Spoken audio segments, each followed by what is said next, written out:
Welcome to the Banker Lamp. Please enjoy the video. You begin by installing Google Duo and signing in right away. This links your identity so calls reach you. Once done, grant camera, microphone, and contacts permissions so video calls work and your friends appear. Make sure notifications are enabled so incoming calls ring.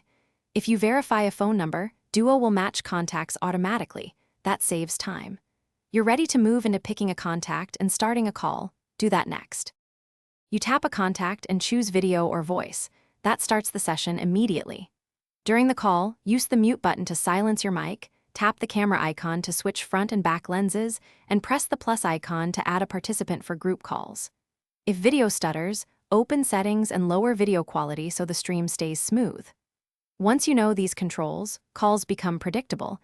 Keep transitions quick and intentional so communication stays clear. You finish by tapping the red hang up when the conversation ends.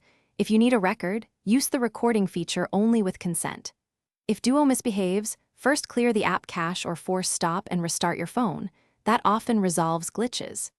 Make sure camera, mic, and contacts permissions remain granted, and compare Wi-Fi versus cellular to see which is more stable. If nothing helps, sign out and sign back in. This refresh often restores proper call routing. Thanks for watching. If this was helpful, leave a like and consider subscribing. See you next time.